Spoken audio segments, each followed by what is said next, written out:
kita akan PHL untuk pengawetan hijauan dan processing limbah pertanian. Ya.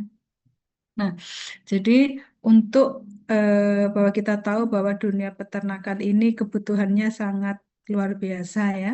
Jadi kita harus bisa menjaga bagaimana kebutuhan daripada nutrisi hewan itu bisa terus terpenuhi sepanjang tahun ya. Jadi secara kontinu, secara konstan ya. Ini pasokan nutrisi itu harus bisa kita jamin keberadaannya. Nah, kemudian, tetapi kalau kita lihat di lapangan ya, ternyata tidak semudah apa yang kita sampaikan ya. Ternyata bahwa ketersediaan pakan ya yang dialami oleh peternak ya itu tidak bisa tersedia sepanjang tahun ya. Jadi mungkin hanya pada saat-saat tertentu, pada saat musim tertentu saja yang jumlahnya ini tercukupi. Tapi pada saat musim yang lain, misalnya pada musim kemarau, ya, ini kebutuhan daripada ternak itu tidak bisa terpenuhi karena terbatasnya jumlah pakan yang tersedia. Nah, sekarang kita harus memikirkan ya bagaimana agar kebutuhan daripada pakan ternak itu bisa terpenuhi sepanjang waktu ya. Jadi tidak melihat pada saat musim penghujan atau musim kemarau ya. Tapi pada semua musim itu sepanjang tahun itu kebutuhan daripada ternak itu bisa terpenuhi. Maka kita harus memikirkan ya, misalnya pakan itu bisa kita buat kita awetkan ya. Jadi tujuan pengawetan pakan ini agar pada saat produksi itu melimpah ya, itu bisa disimpan dan digunakan untuk pada saat musim kemarau di mana jumlah hijauan itu menurun jumlahnya ya. Nah, kemudian ada istilah fooder ya atau pakan ternak ya. Jadi pakan ternak ini ada termasuk semua berbagai macam atau semua bahan pakan untuk ruminansia ya. Yaitu kalau ruminansia pasti dia membutuhkan hijauan ya. Baik itu hijauan yang dibudidayakan ataupun kita bisa menggunakan sisa hasil samping pertanian atau sisa-sisa tanaman ya. Misalnya kalau hasil samping pertanian itu bisa dari jerami. Jerami pun tidak hanya dari jerami padi, ya. Bisa dari jerami gandum, bisa dari jerami jagung, ya, atau bisa dari jerami kacang kedelai, jerami ketela rambat dan sebagainya, ya. Jadi jerami itu istilahnya suatu bahan di mana setelah bahan utamanya itu dipanen, ya. Jadi yang tersisa, yang tertinggal itu yang kita sebut dengan jerami, ya. Kemudian juga di sini fooder itu termasuk hijauan tanaman, ya, termasuk rumput, kemudian semak-semak, ya, kemudian pohon-pohonan, daun-daunan dari pohonan, ya, kemudian dari golongan leguminosa atau kacang-kacangan, ya di mana di situ biasanya khusus ditanam untuk memenuhi kebutuhan pakan ternak. Kemudian ada istilah hijauan budidaya. Nah, jadi kalau budidaya ini artinya dibudidayakan, artinya dia sengaja ditanam dan dipanen pada saat dibutuhkan. Ya, jadi ada perencanaan di situ ya. Jadi ditanam, kemudian kapan mau dipanen ya, itu disesuaikan dengan kebutuhan pakan ternak. Nah, jadi untuk tanaman hijauan ini juga sangat penting ya untuk memenuhi nutrisi ya maupun untuk memenuhi kebutuhan daripada berbagai macam ternak herbivora ya yang memakan hijauan ya. Jadi sapi, domba, kambing, kuda ya. Jadi di sini terutama jika diambil hasil produksinya ya. Baik itu produksi susu, produksi daging ya ataupun untuk tenaganya dan sebagainya. Jadi ada beberapa istilah ya. Kemudian manfaat apa sih manfaat rumput itu untuk pakan ternak? Ya. Jadi rumput ini berfungsi untuk sumber energi ya. Jadi ada di dalam ransum pakan ya. Tentunya kandungan energi ini tidak sama antara rumput yang satu dengan rumput yang lain. Tergantung daripada paritas ya kemudian tergantung dari bagaimana sistem pemeliharaannya, ya. Dan rumput budidaya ini juga dapat menghasilkan sejumlah besar hijauan, ya, sehingga memungkinkan produsen itu untuk menyimpan kelebihan hijauan. Nah, kelebihan hijauan ini disimpan dalam bentuk apa? Salah satunya misalnya bisa dalam bentuk silase, yaitu dengan proses pengawetan hijauan pakan, ataupun dengan hay. Kalau hay ini hijauan dikeringkan, ya. Nah, kemudian rumput pakan ternak ini juga dapat berupa rumput budidaya, ya, atau sebagai lahan penggembalaan. Jadi kalau misalnya di luar Jawa ini kan lahannya luas, ya, jadi mereka bisa grazing kapan saja, ya. Jadi ada mekanisme di mana lahan itu khusus digunakan untuk penggembalaan. Jadi ternak bisa memakan rumput itu semampunya, ya, ad libitum, ya. Nah, kemudian eh, hasil daripada kotoran ternak pun, ya, pupuk kandang pun, ya, itu juga bisa diolah lebih lanjut, jadi dilakukan recycling sehingga bisa digunakan untuk pupuk tanaman itu sendiri, ya. Sehingga kalau tanaman itu dipupuk, tentunya juga akan lebih subur dibandingkan dengan tanaman yang tidak dipupuk, ya. Kemudian untuk menghasilkan pakan berkualitas dan dalam jumlah yang cukup, ya, ini harus kita usahakan, ya. Kenapa? Karena kita ingin ternak itu tetap sehat, ya, ternak itu bisa produksi sesuai, bisa menghasilkan produksi yang optimal, ya. Nah, dan ini adalah beberapa contoh spesies tumbuhan sebagai tanaman pakan ternak, ya. Misalnya dari golongan rumput itu ada rumput nipir, rumput rhodes, ya, kemudian ada brachiaria, ada panicum, kemudian ada rumput blue buffalo, ada rumput odot, ada rumput pakcong, ya, masih banyak lagi, ada rumput raja, ada rumput gajah, ya.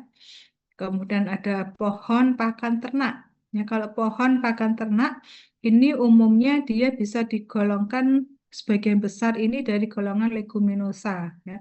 Jadi yang eh, kandungan proteinnya ini lebih tinggi dibandingkan dengan rumput, ya. Jadi dari golongan Leucaena, kemudian ada dari Gliricidae, dan Kaliandra, ya, Sesbania, Akasia ataupun Moringa, ya.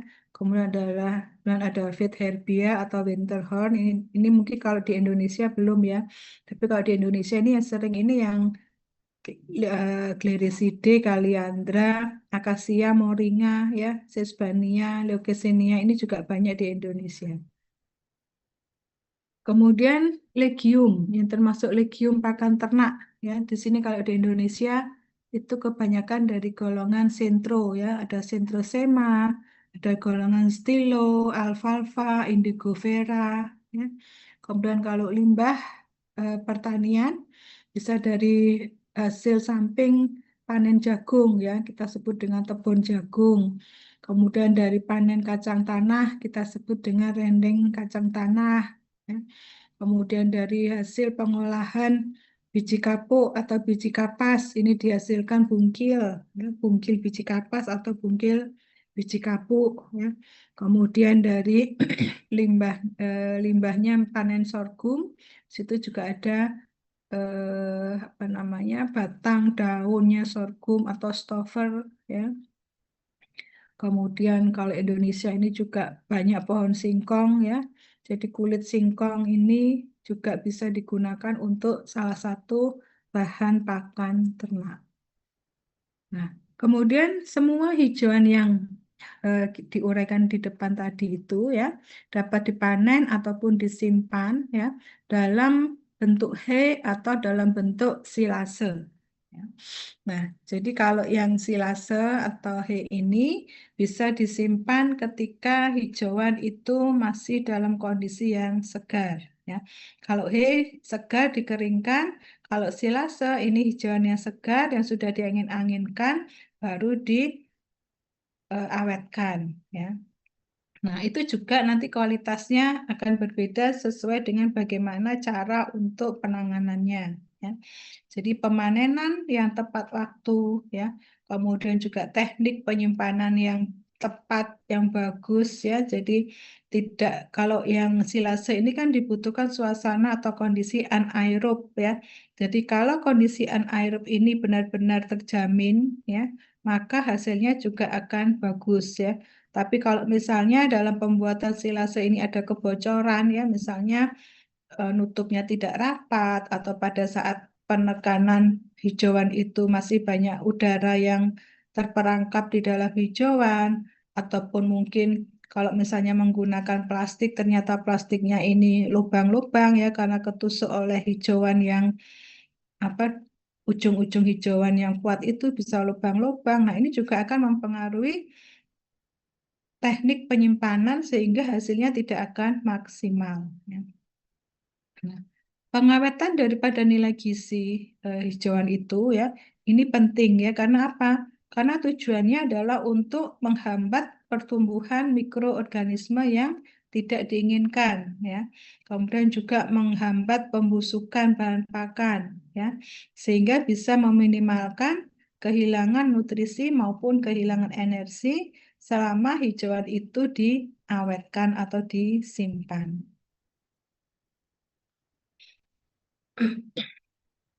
Nah, jadi untuk apa namanya, untuk menyimpan bahan pakan ya, ada istilahnya adalah feeding budget ya. Ini kita harus menghitung ya bagaimana ketersediaan pakan. Jadi kita harus bisa mengkalkulasi ketersediaan daripada pakan itu ya, baik itu kualitas maupun kuantitas daripada hijauan selama 1 tahun ya.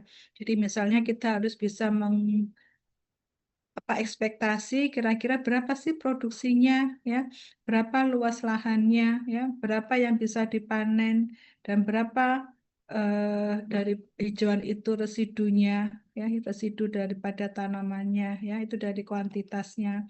Kalau dari kualitasnya itu dari bagaimana pengamatan secara visual ya, bagaimana kandungan nutrisinya ya. Kemudian yang kedua, bagi kita harus bisa mengkalkulasi bagaimana kebutuhan daripada nutrien itu sendiri, ya. Jadi kebutuhan nutrien itu harus kita perkirakan, misalnya selama 1 tahun, ya. Maka kalau misalnya kita menghitung, ya, berdasarkan dry matter intake ya, DM ini dry matter intake atau konsumsi bahan kering ya. Jadi kalau untuk sapi konsumsi bahan kering itu sekitar 1 sampai 3% dari berat badan. Sekali lagi ini dalam kondisi bahan kering ya per hari. Tapi kalau hijauan itu segar biasanya adalah sekitar 10% dari berat badan. Jadi ini mohon adik-adik bisa difahami, ini bukan kebutuhan segarnya, tapi adalah kebutuhan berdasarkan dry matter intake. Jadi berdasarkan kebutuhan konsumsi bahan keringnya. Ya. Kemudian kita juga harus bisa menghitung bagaimana feeding budgetnya, ya. Jadi kita harus bisa melakukan ekspektasi daripada kuantitas pakan itu selama 1 tahun, ya. Kemudian dikurangi dengan kebutuhan kuantitasnya selama 1 tahun. Jadi ini harapannya bisa balance ya antara pakan yang tersedia dengan kebutuhan daripada pakan itu sendiri untuk ternak. Ya. Kemudian feeding budget ini ada hijauan surplus ya, forest surplus, kemudian ada shortage ya. Nah, kemudian bagaimana ketersediaan energi dengan proteinnya? Ini juga harus kita pertimbangkan ya kan ada rasio penggunaan antara energi dan protein. Kemudian yang keempat adalah bagaimana strategic farm management decision. Kita harus bisa memberikan keputusan secara manajemen untuk strategi peternakan itu sendiri ya. Misalnya tadi ya bagaimana tentang storage-nya, penyimpanannya ya. Apakah dilakukan penghijauan itu dilakukan penyimpanan dalam bentuk hay atau dalam bentuk silase ya. Kemudian juga apa berapa sih jumlah komposisi daripada ternak itu sendiri ya. Kemudian peningkatan dari jumlah ternak, ya, kemudian penurunan daripada jumlah ternak, atau penjualan dari pakan itu sendiri, berapa kebutuhan pembelian pakan ya, kemudian juga peningkatan atau optimasi optimasi daripada produksi hijauan itu sendiri ya.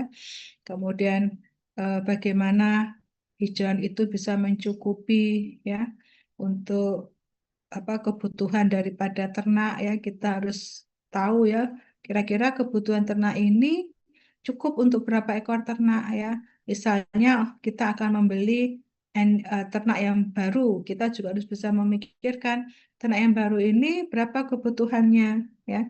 Kemudian berapa ternak yang tersisa, berapa ternak yang akan dipotong. Nah, semuanya ini harus kita buat suatu kalkulasi sehingga kebutuhan daripada pakan ternak itu bisa tersedia sepanjang waktu. Kemudian hay ya. Hay apa itu hay? Hay itu adalah suatu hijauan ya yang dibuat dengan cara memotong, kemudian mengeringkan dan menyimpan tanaman pakan ternak itu seperti misalnya dari rumput-rumputan, dari golongan leguminosa atau kacang-kacangan ya, atau kombinasi daripada rumput dan leguminosa itu. Ya. Jadi tujuannya adalah untuk menurunkan kadar airnya ya. Jadi menurunkan kelembapan hijauan untuk mencegah pembusukan dan menjaga kualitas nutrisi. Karena kalau hijauan kita simpan dalam bentuk basah ya, pasti banyak akan terjadi kerusakan ya. Dan bisa juga terjadi pembusukan ya, misalnya tumbuhnya jamur dan segala macam. Tapi dengan proses pengeringan ini diharapkan hijauan itu bisa awet ya untuk disimpan dalam jangka waktu yang panjang. Untuk langkah-langkah pembuatan hay, ya, di sini tadi kan kita harus potong ya. Jadi dari hasil panen itu, maka kita harus bisa memilih ya. Tanaman pakan ternak itu harus mencapai fase yang optimal ya. Fase mencapai tahap pertumbuhan yang tepat ya. Nah, kapan itu? Biasanya pada tahap awal tanaman itu berbunga ya.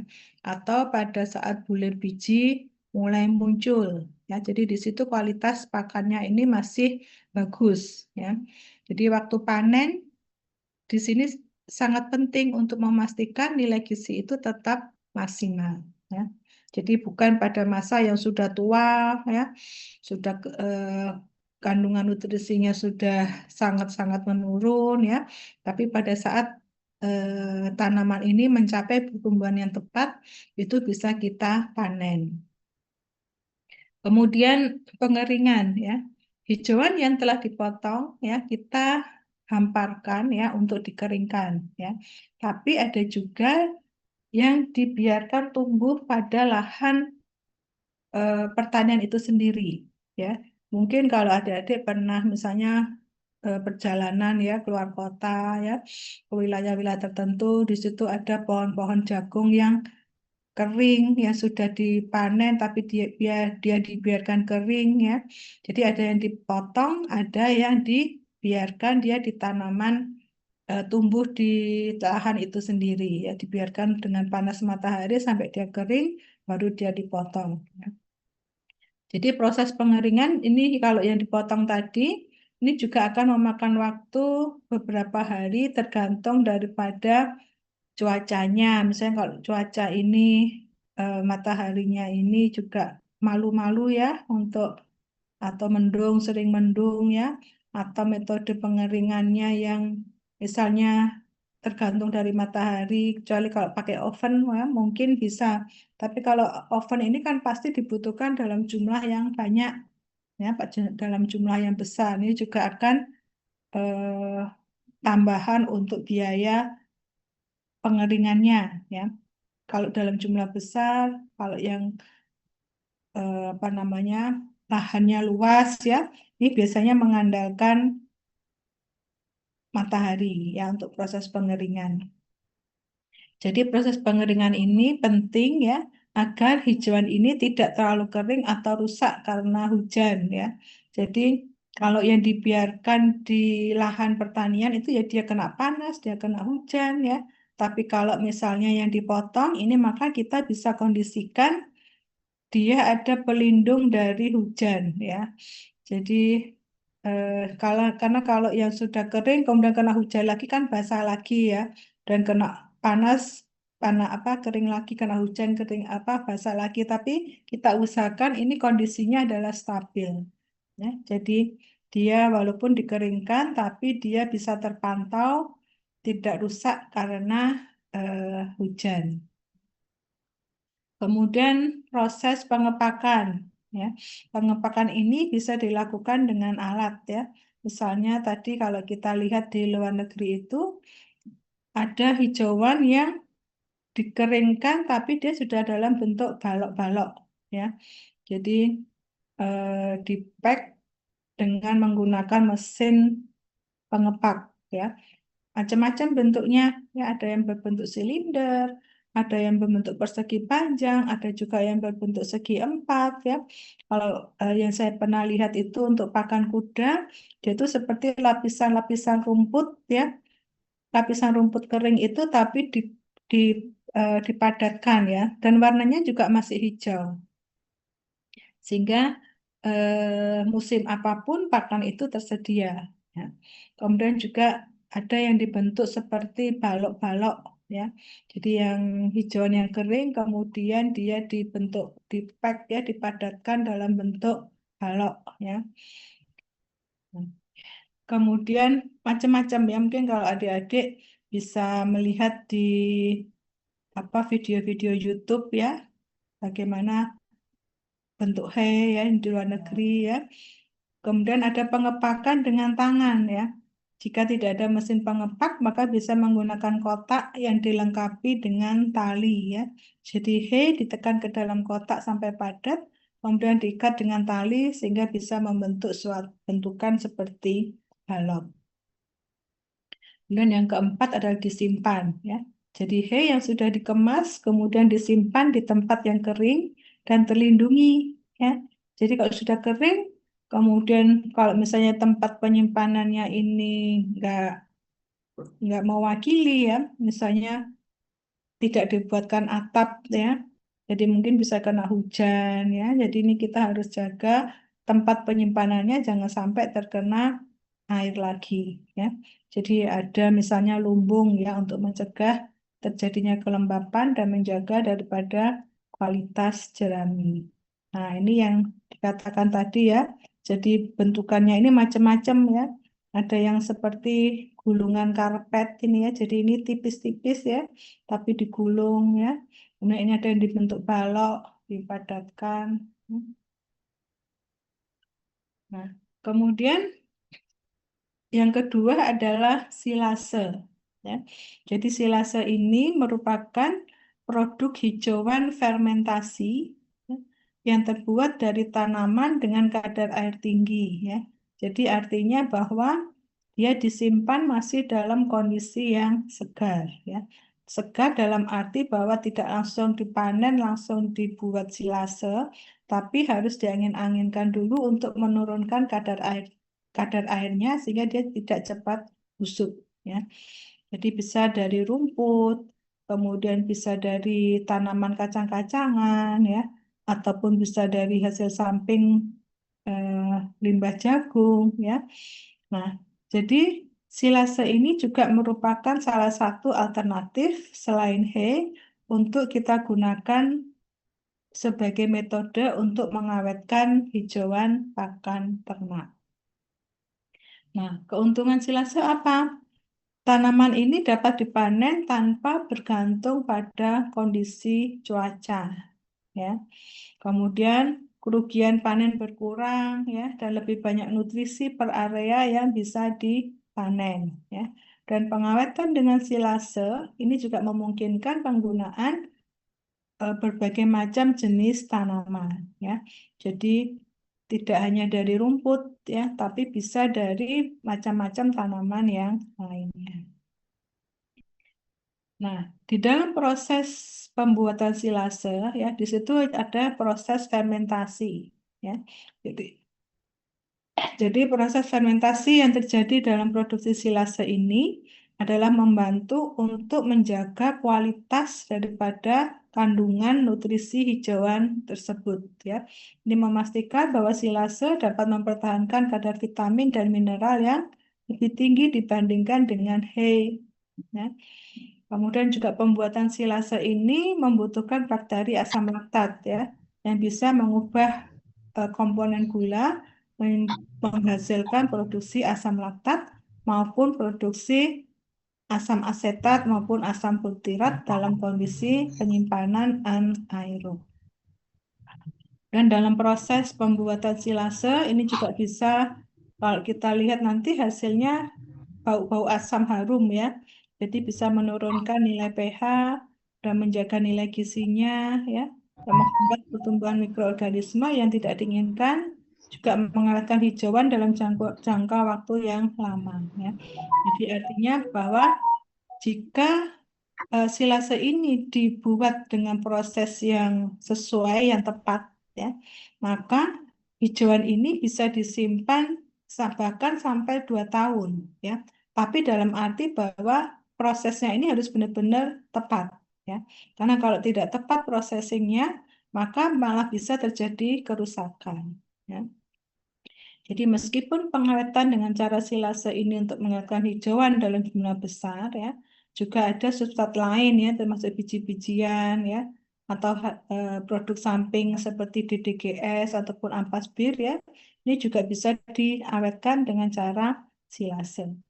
Dan persyaratan yang diperlukan ini adalah bahan yang digunakan itu adalah bahan pakan yang mudah difermentasi ya. Misalnya menggunakan bahan pengawetnya ini bisa menggunakan dedak padi, bisa menggunakan jagung atau bisa menggunakan molasses ya. Kondisi penyimpanannya adalah tanpa udara atau anaerob ya. Kemudian ada di situ peranan daripada bakteri-bakteri asam laktat ya atau itu lactic acid bakteria ya. Juga ada faktor-faktor yang memungkinkan perkembangbiakannya ya, misalnya kandungan bahan keringnya ya. Jadi kandungan dry matter atau bahan kering ini juga berperan untuk terjadinya suatu proses fermentasi. Dan bagaimana proses ensilase atau pembuatan silase? Tadi kita panen hijauan itu dalam kondisi yang masih segar dengan kadar air sekitar 60-70%. Kemudian kita layukan selama 2 hari dan baru kita potong-potong kecil. Ya, kenapa kita potong-potong? Untuk memudahkan dalam proses packagingnya atau pengemasannya.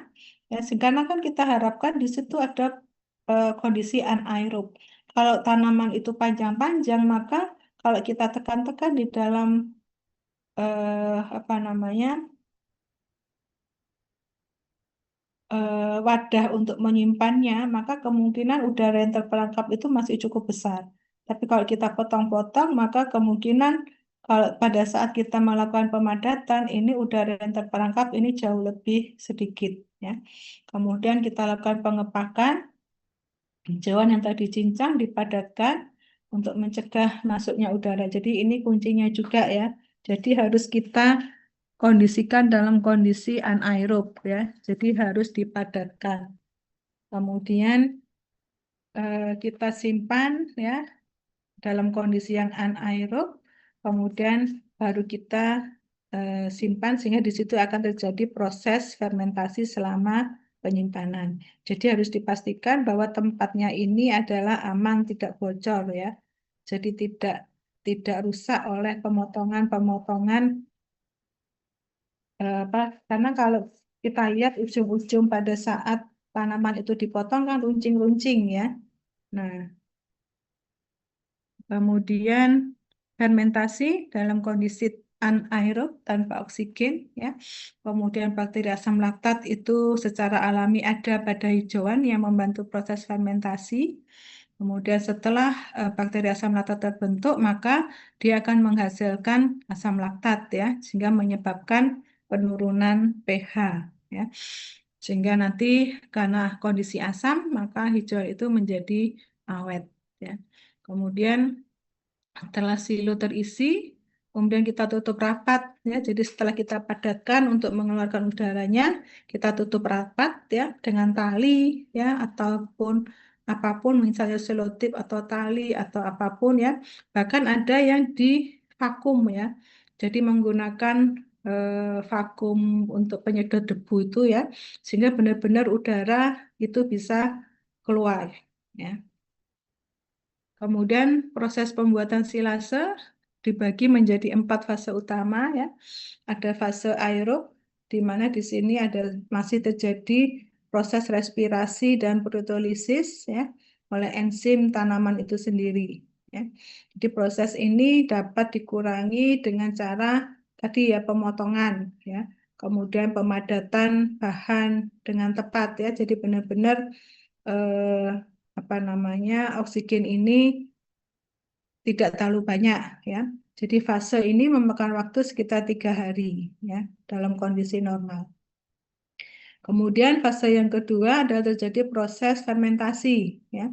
Ini saat pengasaman oleh bal tadi ya berlangsung selama 2 hingga 3 minggu.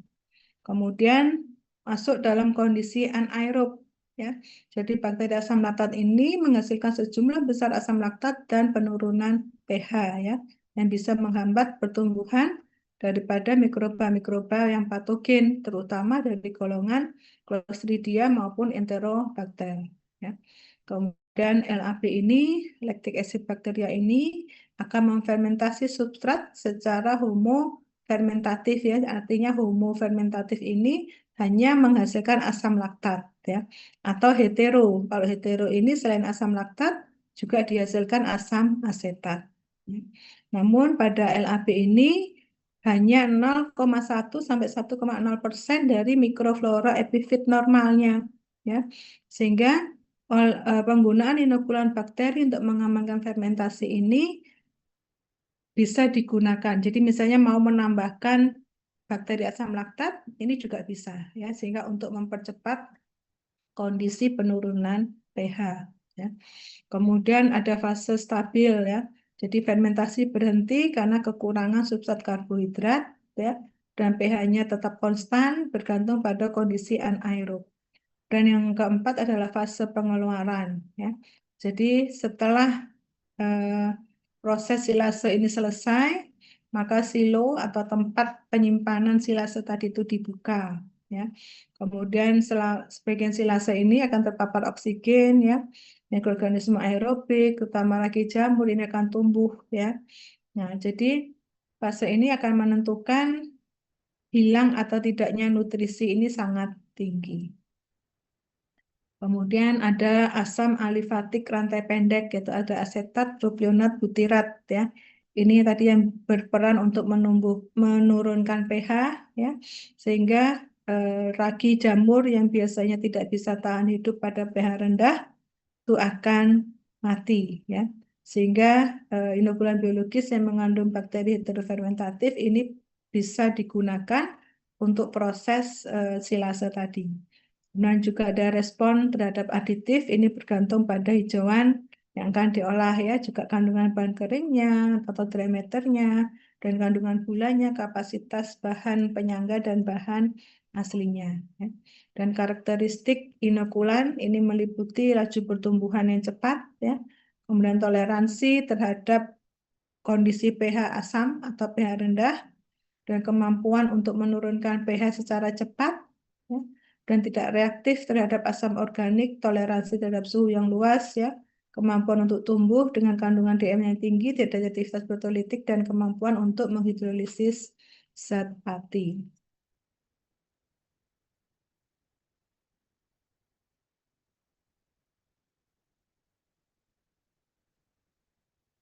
Kemudian bakteri asam laktat yang paling umum ya yang biasa digunakan di sini adalah dari golongan Lactobacillus ya, baik itu Lactobacillus plantarum ataupun dari golongan Enterococcus ya, dan juga dari golongan Pediococcus ya. Kemudian kriteria utamanya yaitu adalah eh, untuk produksi asam laktat atau asam asetat ya, pertumbuhan yang cepat pada fase pertama proses ensilase, ya. Kemudian menghambat mikroorganisme yang tidak diinginkan karena penurunan suhu tadi, ya. Kemudian toleransi osmotik yang tinggi, nah fermentasi dan kondisi teknis maupun tidak resisten terhadap antibiotik.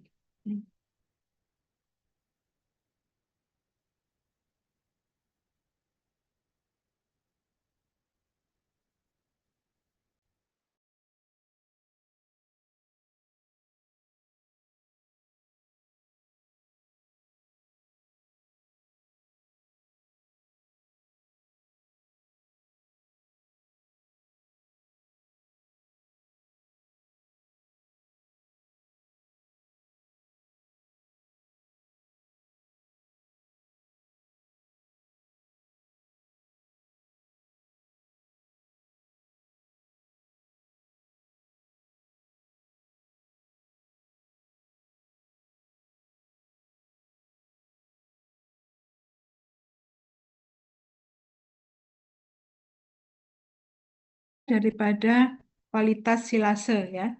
Jadi ada kualitas yang baik sekali, ada kualitas baik, ada kualitas sedang, buruk sampai ke busuk, ya. Jadi harapan kita hasil silase ini adalah yang baik sekali atau yang kondisi baik, ya. Jadi yang kondisi baik sekali ini kondisinya masih tetap hijau, ya. Karena kan tadi kita menggunakan hijauan, ya. Jadi kondisinya masih tetap hijau. Kemudian baunya juga asam harum, ya, tidak tumbuh jamur, tidak ada lendir. Kemudian pH antara 4 sampai 4,2 dan kalau kita cek kandungan asam laktatnya ini banyak, ya, dan tidak ada atau sedikit sekali kandungan N-amonianya. Kemudian yang baik ini yang juga sama, ya, bedanya di pH-nya. Kemudian masih ada kandungan N-amonianya sekitar 10 sampai 15%, ya.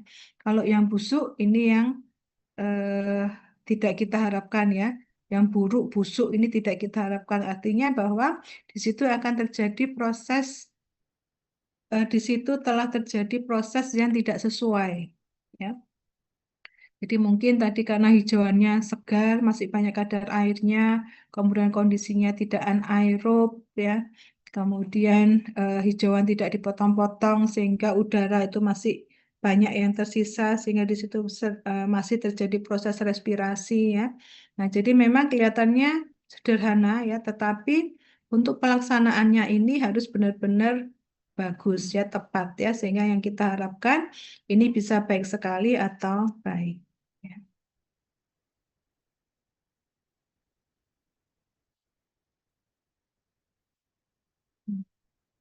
Kemudian ini beberapa gambar, ya, silase fooder dan produksinya dan pengolahan limbah pertanian, ya. Jadi limbah pertanian ini memiliki kualitas nutrisi yang rendah, ya. Jadi misalnya dari jerami, ya, pas setelah panen padi jeraminya diambil jadi jerami padi, kemudian panen jagung jadi jerami jagung dan seterusnya, ya. Nah, kemudian untuk kandungan limbah pertanian ini juga serat kasarnya sangat tinggi, terutama selulosa maupun hemiselulosa, kemudian ada lignin, silika, ya. Nah, ini sulit untuk dicerna, sehingga perlu dilakukan suatu pengolahan, ya.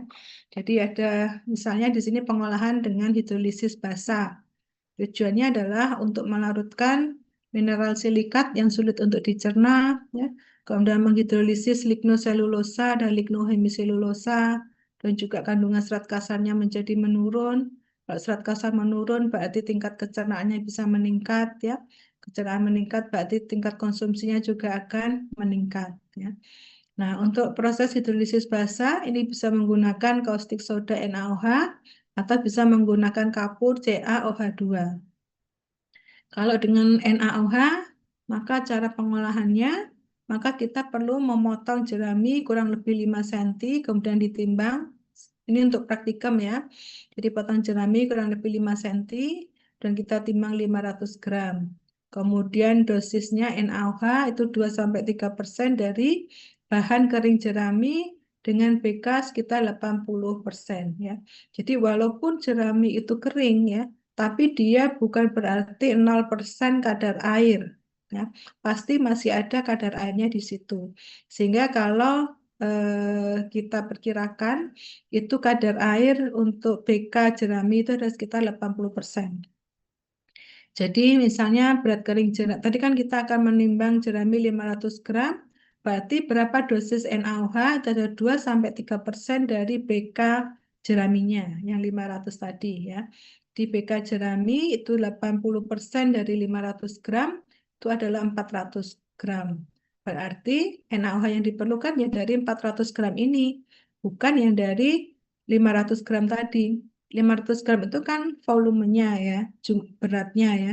Tapi BK-nya itu 80% tadi. Jadi NaOH adalah, misalnya kita pakai 2%, ya berarti 2% dari 400. Jadi kita butuh NaOH 8 gram. Nah, kemudian kita larutkan 8 gram NaOH dalam air, ya. Nah, kita butuhkan 50% air dari BK jerami. Jadi kalau tadi 50% dari 400, kita butuh 200 cc air. Ya. Kemudian campur jerami padi dengan larutan NaOH, ya, dan dimasukkan dalam kantong plastik dan diikat, disimpan selama 2 minggu. Kemudian bila akan diberikan untuk ternak, ini dicuci, kemudian dijemur. Ya.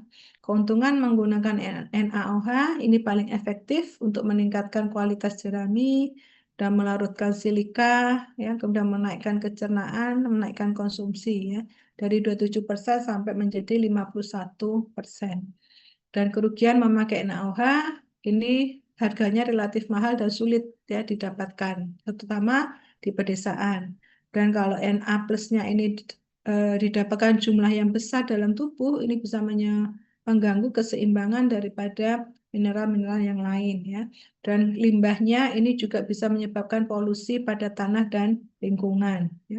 Nah, residu NaOH di dalam saluran pencernaan ini juga bisa menyebabkan racun ya, dan juga bisa menyebabkan iritasi pada mukosa usus ya. Dan basa kuat ini juga berbahaya ya, terutama untuk ternak dan untuk mikroba rumennya ya. Nah, untuk langsung yang seimbang, penggunaan hidrolisis basa tadi juga perlu ditambahkan konsentrat. Nah, kalau ditambahkan konsentrat berarti juga penambahan biaya. Dan yang kedua, pengolahan dengan kapur atau CaOH2 ya. Jadi dipotong jeraminya, kemudian ditimbang 500 gram, dosis kapurnya 3-6% dari BK jerami. Kalau BK jeraminya 80%, berarti 80 per 100 kali 500 ketemu 400. Dosisnya misalnya kita pakai 3%, ya berarti 3% dari 400 kita butuh 12 gram. Ya. Dan dilarutkan 12 gram tadi dalam air sebanyak 50%, yaitu 200 cc, dan dimasukkan jerami dan disiram dengan larutan basah, kemudian dimasukkan kantong plastik, diikat dan disimpan selama 2 minggu. Ya. Harga kapur ini juga relatif murah dan mudah, dan kerugiannya ini kapur yang dipakai ini sebaiknya murni ya, perlu standarisasi. Nah, untuk produksi perlu ditambah suplemen ya.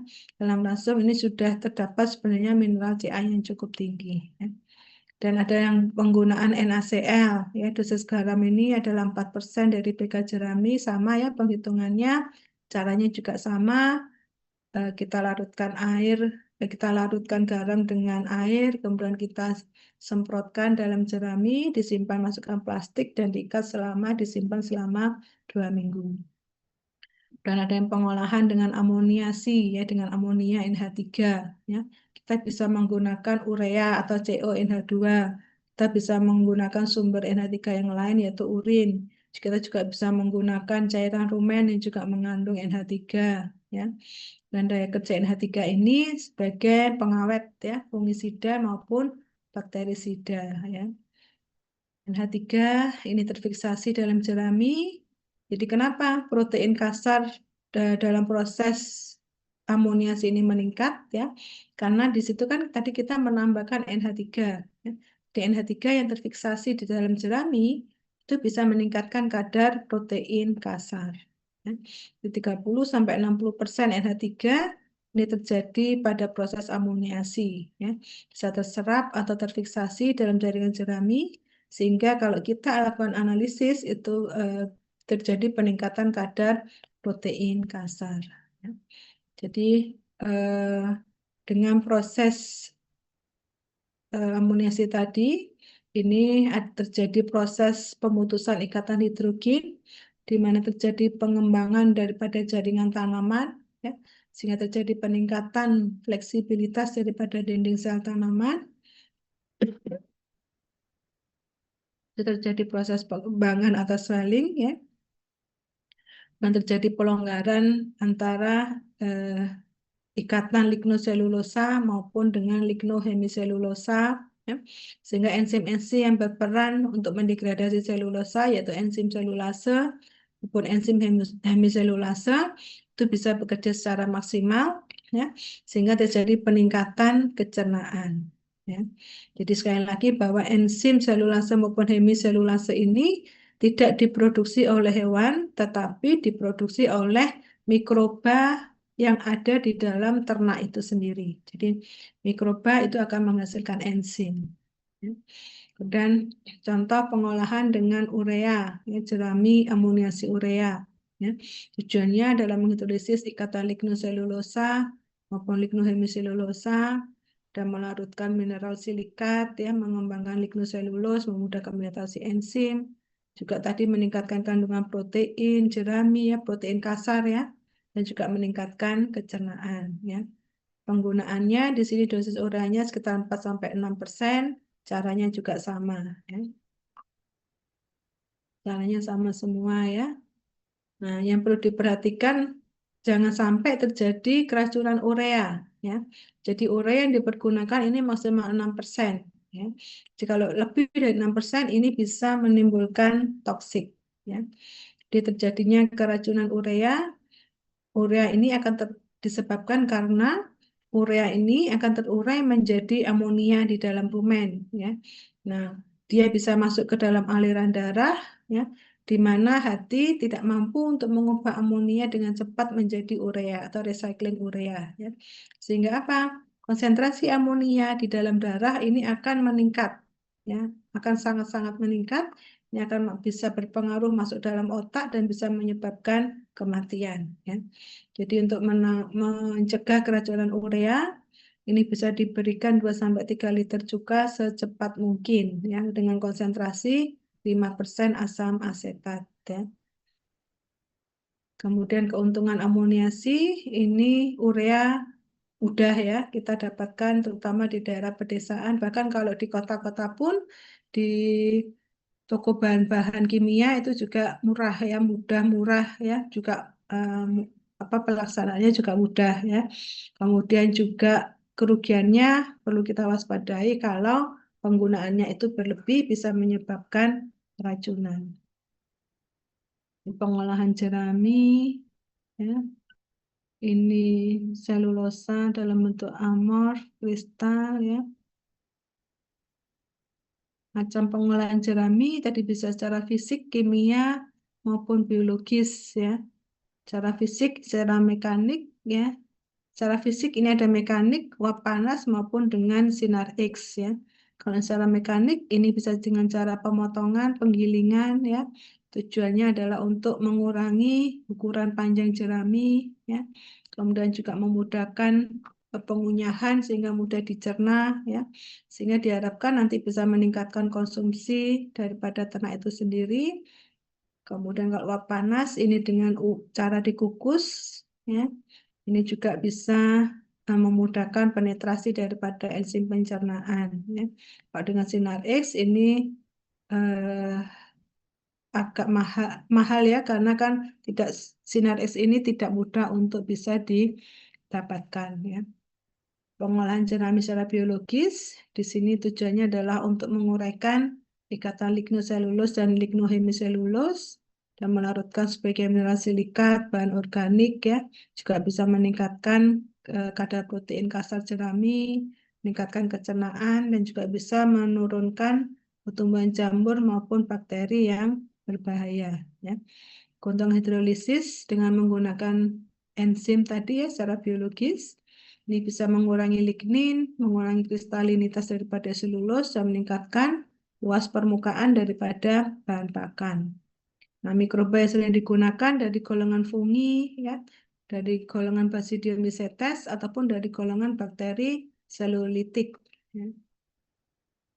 Contoh Misalnya ada bakteri-bakteri fotosintetis ya, bakteri-bakteri asam laktat dari golongan Lactobacillus, dan ada golongan Streptomyces dari yeast ya, maupun dari Actinomycetes ya. Nah, ada bakteri fakultatif anaerob ya, ini juga kalau lignolitik berarti dia mendegradasi lignoselulosa. Kalau mikrobasiolitik berarti menghidrolisis selulosa menjadi selulo-oligosakarida, menjadi selubiosa sampai menjadi glukosa. Ya. Dan mikroba proteolitik ini menggunakan enzim protease merubah protein sampai menjadi asam amino. Dan mikroba lipolitik, eh, mikroba aminolitik, ya, enzim biotik ini mengikat N dari udara. Untuk cara pengolahannya, kita menimbang jerami kering 500 gram, dan kita timbang dedak halusnya 25 gram dan tetes ya. Dan kita ambil probiotiknya 1 cc atau kalau dalam bentuk powder ini 1 gram dan dilarutkan dengan air 200 cc dan disiramkan ke jerami sampai merata dan kita simpan dalam kantong plastik dan diikat selama 7 hari. Nah, itu eh, tentang pengawetan hijauan dan processing limbah pertanian. Silakan jika ada pertanyaan.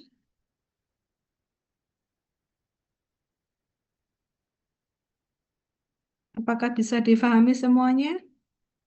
Ini nanti juga terkait dengan praktik